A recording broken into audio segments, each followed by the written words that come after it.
Okay, hey, how's everybody doing? This video today I'm posting about a vision that I had, and this was yesterday, I think it was, and I hadn't really been sleeping well, like lately, like my spirit just been on edge. I can just feel something is wrong. I can feel something is happening. Things are about to happen. Things about to unfold. And when I say things about to unfold, I mean the kind of things that people say. I read the book of Revelations, girl, and that stuff's so scary in there and da da da. Okay, when I say unfolding, that's what I mean. Like literally the book of Revelations coming to life. Even some of the toughest of people that I know that I've either read it with them or told them to read it, and it scared the crap out of them.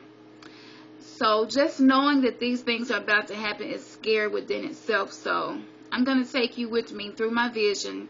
I don't have like this screen capture program and all that stuff. I'm actually doing this with my iPhone because it just couldn't wait. It was too important for me to take the time out and try to do all that to make a video. So I'm just going to give it to you, and I'm going to show you the images of what I saw to kind of help you get a picture of what I was saying.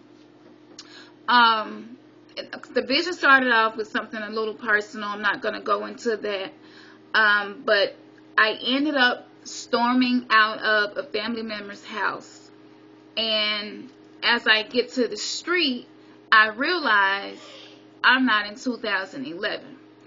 And the way you can tell the difference between a dream and a vision is, in a vision, I still have my own personality. I still have my own mind. I still think exactly how I think. In a dream, it may be something happening. And let's just say I've had a dream and somebody got into a fight. And in the dream, I just stood there and watched it. Well, that's not me. That's not me and my character and how I am. I would have tried to be a peacemaker or broke it up.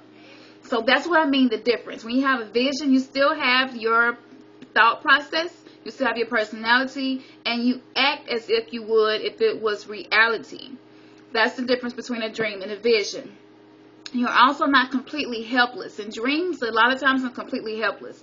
In visions, I'm not. I'm not completely helpless. I can take action.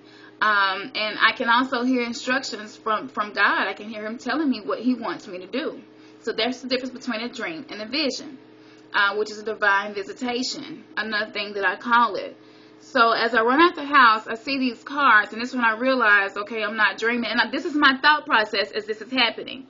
Okay, I'm standing in the parking lot, and I'm just like, okay, this isn't a dream, this is a vision. I'm really here. And y'all, I really feel like I be in these places. I don't feel like this is just something I saw on TV, and I'm just having, like, afterthoughts of it, subconsciously remembering it. No, these usually are things I have never seen in my life. I don't even watch stuff like that. So I'm looking at all the cars, and this is what all the cars look like. Can you see this? Most of the cars look a lot like this. A lot of them were white. A weird color white, though. Almost like an opaque, almost white. Where it was, you know, ladies, the new fingernail polishes are coming out, those colors, where the cars were like that. They weren't regular matte colored cars. And so, again, this is what the cars look like in the dream. Most of them like this. There were still SUVs, cars, small cars, big cars, all of that, but this is what they look like. Okay, so as I'm walking, I'm realizing something is wrong, and I hear God say you need to hop in the car. So I hop in the car. I have my little girl with me. For some reason, she looked a little smaller than she is today. And I hop in the car. As I'm driving, I'm seeing a lot of houses have been deserted. Just look like people just were taking right in the middle of whatever they were doing. Laundry baskets were on the ground. I saw groceries laying on the sidewalk by the homes. I saw mailboxes laying open with mail all over the ground. It's like people left in a hurry. So I get to the other end of the street, and as I get down there, I realize that there are a lot of police officers, and martial law is being enforced. So at that point, I'm like, okay, I need to either A, blend in, or hide somewhere. And hiding was not an option because police officers in some type of uniform I had never saw before. It was a new uniform, and it had the logos on the patches on the uniforms were like 2 or 3 different symbols integrated into one. That's the best way I can describe the way the patches look on the uniforms.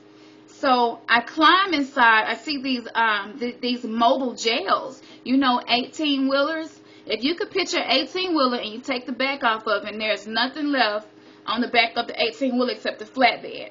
Okay, take a mobile jail and put it on top of the flatbed on the 18-wheeler. And of course, it was futuristic looking like this car, the trucks were.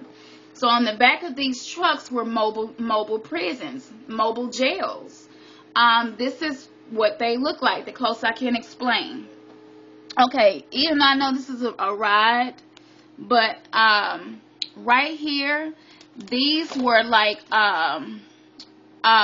it was just like this, if you could picture it, but it had cell, the bars. It had bars in front of it. It was 2 or 3 rows exactly like this. There was a door on one end of it, so there was one way in and one way out. The cell bars were across the front of the seats. The only thing that was missing was this part, the safety part. That part was gone, but there were seats just like this, and they were this close together, and they were packed like sardines. So, and me and my daughter opened the gate, sneak in, sit down. I squeezed in between 2 girls, and I heard God say, hand your daughter to the young lady next to you. So I handed it to her. As soon as I did that, there were cameras everywhere. It was surveillance, the heaviest surveillance I've ever seen. And I've been seeing really heavy surveillance here in Memphis a lot lately. They've been putting up a lot of new cameras. So I have been noticing that. But these cameras were unusual. These cameras actually levitated. They floated in the air, almost like those helicopters that came out this year that used some type of military technology to keep the helicopters from tail spinning. Okay, imagine putting a camera on top of that helicopter. That's what the cameras were like. And they go by and they scan each person's face. Once they scan specific markings on your face, that's how they know who you are. They had a database system, and it would compare certain features of your face to a database in dental records. And that's how they verified who was who. So there really was no need for ID anymore. So when it gets to me, I'm assuming they were looking for me and a small child. Since I gave the small child to the young lady next to me, I did not match what they were looking for. Because as I said, I was out on the street, and I'm assuming a camera picked it up and saw me and a small child together. But when the camera came past me, I didn't have a child with me anymore. So the camera, and it did stop and pause for a minute. After it scanned me, I matched it, but I didn't have a small child with me. So the camera went to the next person. Right before the camera got to me, the girl beside me said, "Smile." And and I'm like, "What do you mean, smile?" She was like, "Smile and just act like you talking to me." And so I did it. And so after the camera went by, the police officer was walking back and forth in front of this little mobile jail, which looked just like this. He was walking back and forth in front of us. So he follows the camera. If the camera gives us an alert that someone matches a particular database, if they get a match, then there's a police officer that comes to the camera and he pulls you out of the crowd or wherever you are. And what they do to you afterwards is so terrible, and I'm going to get to that in just a second. Because they had a list of terrorists, people that were some type of threat, stuff like that. So anyway, so as I'm talking to the girl, and she's like, "Where are you from?" She's like, "You must not be from this time." And she was laughing and joking about it, and I was thinking to myself, actually, I'm not. But so she was just like, well, she said, "If you were sitting here looking like something was wrong," she said, "that's all it takes for them to arrest you."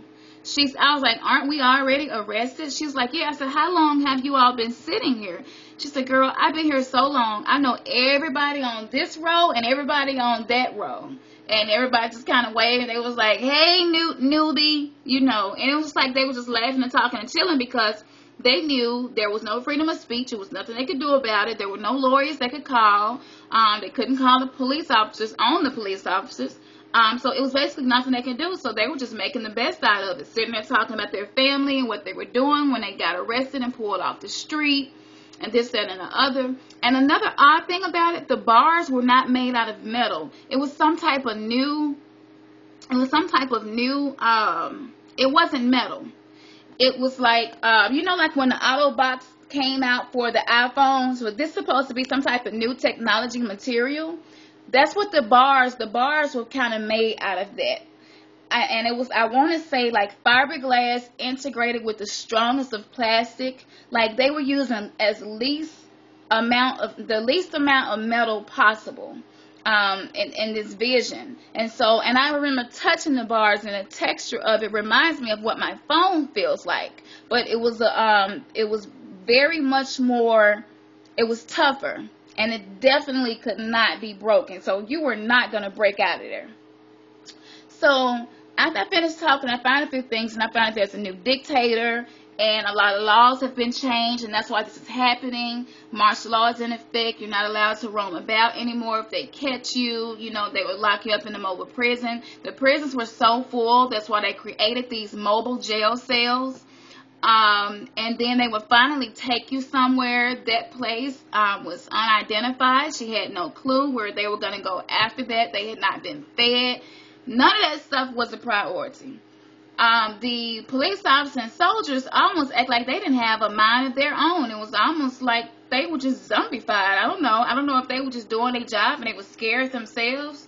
But if it was me, I would have been letting people out. You know what I'm saying? I would have been, but I guess that's why God describes the mark of the beast. And he talks about how it's going to be through fear and intimidation that people are going to be willing to be participants in some of the things that are about to happen. So I climb out of there, and I make it back to the car, get in the car, and I go down the street to this building. And I'm sneaking. It's just like, that music, doom, doom, doom. Dun, dun, dun, dun, dun, dun, like 007. Like I felt like that's, that music was playing in the background. So I hop out the car, I grab my daughter, we run in the building. I get in the building and I see, what do you call when you work in a warehouse and that thing that kind of slides and it goes from one person to the next, some type of belt. Okay, well they had dismembered body parts on top of this belt. And there were people working in a line. But the organs, none of the organs were being, they would separate the organs, the bad from the good. The good organs were being used for something. I have no idea what the good organs were being used for.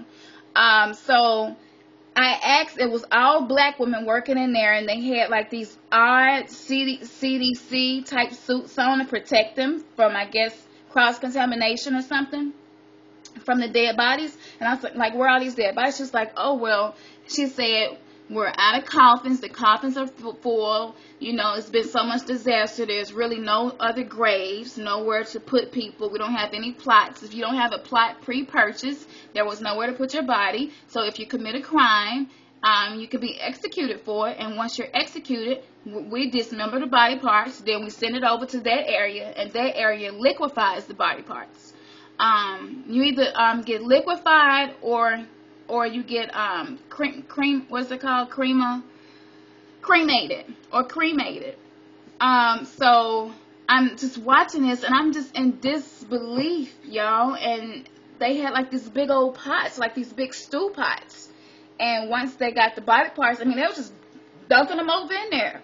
And some type of chemical they poured in it with it. And as they cooked it, it would liquefy the body down to basically nothing. And they would take the liquid and they poured the liquid over into like this pipeline. And I don't know where it went from there. But that's what was happening. And after I talked to her, and she told me, people that violated the law, this is where they end up. There's no more sitting on death row for 10, 15 years. There wasn't any more going up for parole and getting an opportunity and a chance at freedom. Like, there were no second and third chances.